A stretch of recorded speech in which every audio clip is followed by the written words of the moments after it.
শেষ পর্যন্ত মোহাম্মদ ইউনূস হাতের শেষ কার্ডটাও খেলে দিলেন। প্রত্যেকটা সেকেন্ড খুব গুরুত্বপূর্ণ এই মুহূর্তে বাংলাদেশের জন্য।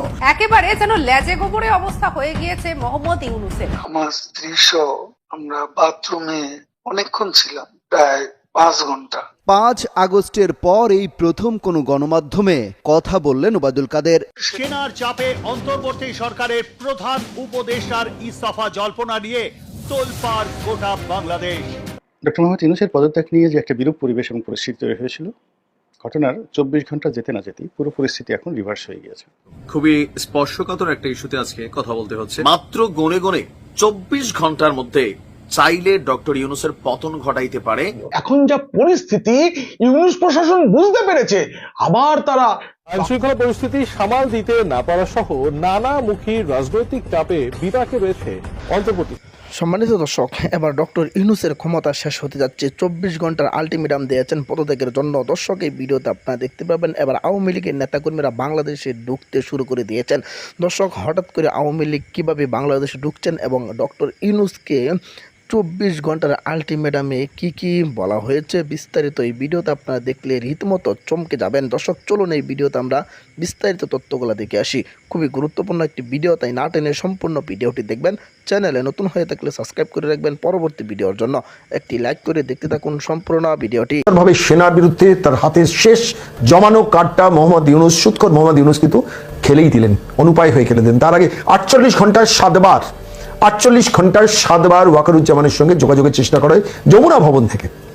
এমনই রিপোর্ট বাংলাদেশ মিডিয়াতে বেরিয়েছে। 7 বার যোগাযোগের চেষ্টা করা হয়, বাংলাদেশ সেনা কিন্তু রেসপন্ড করেনি।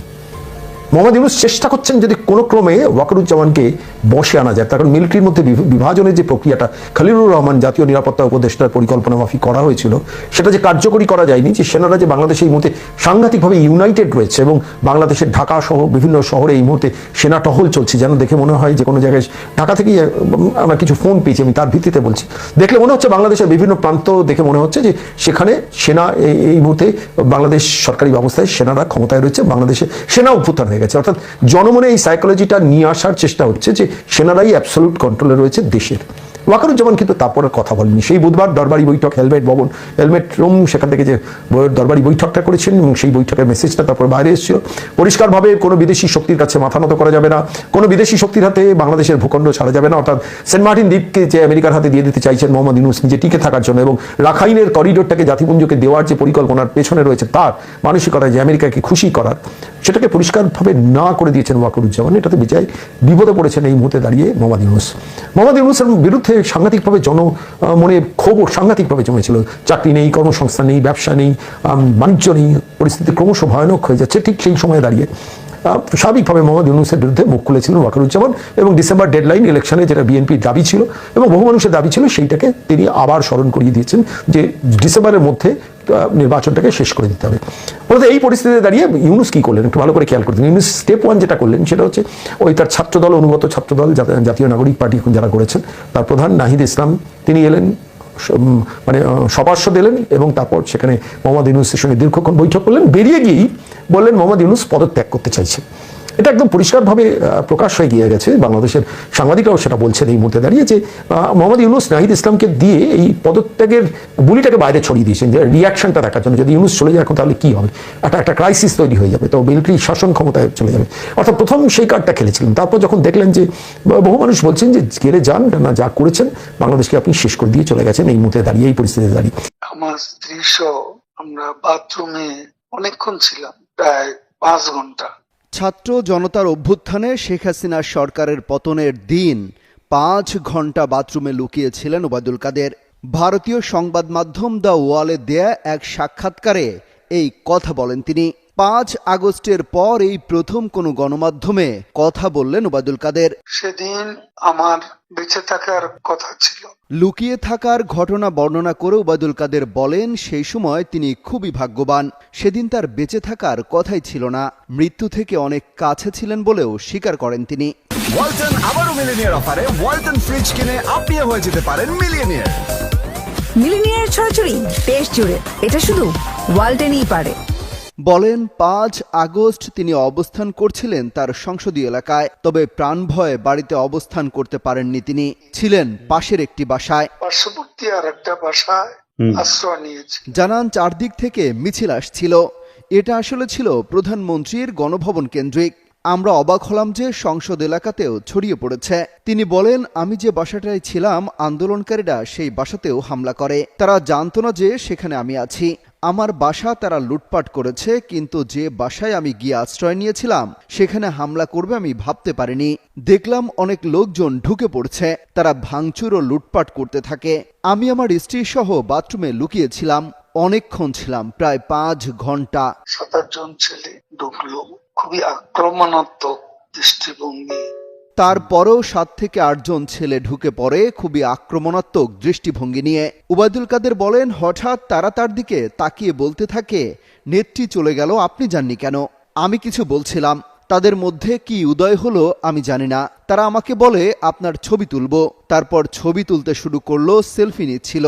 এই ছাত্রদের অনেকে হয়তো আমাকে চিনতো।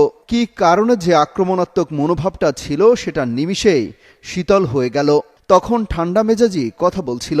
এদের মধ্যে এক পর্যায়ে একটা গ্রুপ চেয়েছিল আমাকে রাস্তায় সেনাবাহিনীর হাতে তুলে দিতে। কেউ কেউ আবার এটাও চেয়েছিল যে জনতার হাতে তুলে দিতে। কেউ কেউ আবার এটাও চেয়েছিল যে জনতার হাতে তুলে দিতে। এ সময় মানসিকভাবে ভেঙে পড়েছিলেন তিনি। এরপর কালো একটা মাস্ক মুখে দিয়ে তাকে হাঁটতে হাঁটতে সংসদ এলাকা থেকে বড় রাস্তায় নিয়ে যায়। এ সময় হঠাৎ করে কোথা থেকে একটা ট্যাক্সি আসে, একটা ইজি বাইক, সেটা খালি ছিল। হঠাৎ করে কেন যেন এসে পড়লো, হয়তো আমার ভাগ্য। এরা দুজনে আমাকে ও আমার ওয়াইফকে নিয়ে অটোতে উঠলো আর বলতে লাগলো, পথে তো অসংখ্য মানুষ, চেকআপ সব জায়গায়। বলতে লাগলো, আমাদের চাচা চাচি অসুস্থ, হাসপাতালে নিচ্ছি, ডিস্টার্ব করবেন না। এই করে করে নিয়ে গেল অনেক দূর একটা জায়গায়। এটা ভাবতেও পারেনি যে ওরা বাথরুমে ঢুকলো। সে বেঁচে থাকাটা সেদিন পরম সৌভাগ্যের বিষয় বলে উল্লেখ করেন তিনি। বলেন, আনএক্সপেক্টেডলি বেঁচে গেছি, this is the important. Unexpectedly বেঁচে গেছি, দিস মোস্ট ইম্পর্টেন্ট। এরপর তারা কেন ছেড়ে দিল, কোথায় নিয়ে গেল সেই সম্পর্কে ওবায়দুল কাদের বলেন, ছেলেরা যে কোনোভাবে আমাদেরকে আর্মির হাতে তুলে দিতে পারত। রাস্তায় অসংখ্য মানুষ, সেখানে অনেকেই তো আছে, আমাদের অপোজিশন, মেরে ফেলতে পারত। কিন্তু কেন তারা এমন করলো তা নিয়েও আন্দাজ করতে পারেনি। আমার একটা উদ্দেশ্য ছিল যে ওখান থেকে কিছু করা যায় কিনা। এরপর কোথায় ছিলেন এমন প্রশ্নের জবাবে ওবায়দুল কাদের বলেন, আমি বাংলাদেশে ছিলাম 3 মাসের মতো। আমার একটা উদ্দেশ্য ছিল ওখান থেকে কিছু করা যায় কিনা, কিছু একটা করা যায় কিনা, সংগঠিত করা যায় কিনা। এর মধ্যে একে একে সবাই গ্রেপ্তার হতে শুরু করলে তিনি পালিয়ে ভারতে চলে যান। 212টা। অমিত হাসান রবিন, যুগান্তর নিউজ। আমি যেন সতর্কভাবে এদিকে চলে আসি। রাজনীতির ঝড় যেন থামছেই না। আমি যখন এই নিউজটি করছি, মাত্র কিছুক্ষণ আগে আমাদের প্রধান উপদেষ্টার সাথে বাংলাদেশের বড় ধরনের বা ছোট ধরনের যে রাজনৈতিক দলগুলো আছে, কয়েকটা দল বাদ দিয়ে বাকি দলের যারা প্রতিনিধি আছেন তারা কিন্তু একটা বৈঠকে বসেছেন। টার্গেট হচ্ছে একটা জাতীয় ঐক্য প্রতিষ্ঠা করা। ডক্টর মোহাম্মদ ইউনূসের রাজনৈতিক সমর্থনটা মুখে মুখে বলবৎ থাকলেও রাজপথে বা মাঠে আসলে এই জিনিসটা সরকারের জন্য এখন আর নাই। ইভেন আস্তে আস্তে পরিস্থিতি এতটা ঘোলাটে আকার ধারণ করছে, বিএনপি মনে করছে ডক্টর ইউনূসের নিজস্ব দল হচ্ছে এনসিপি, কিন্তু এনসিপি বলছে সরকার এবং উপদেষ্টাদের সাথে আমাদের কোনো সম্পর্ক নেই। একদম চিল্লাতে চিল্লাতে সবাই গলা ফাড়াই ফেলতেছে, বাট তারপরে বিএনপি বিশ্বাস করে না। ইভেন তারা 2 উপদেষ্টা মাহফুজ আসিফ আর আরেকজন হচ্ছে জাতীয় নিরাপত্তা উপদেষ্টা খলিল সাহেব, 3 জনের পদত্যাগ দাবি করেছেন। কিন্তু এই জায়গাতে সরকার কি সিদ্ধান্ত নেবে? মাত্র গুনে গুনে 24 ঘন্টার মধ্যে চাইলে ডক্টর ইউনূসের পতন ঘটাইতে পারে বিএনপি, এমন বক্তব্য দিয়েছেন দলটির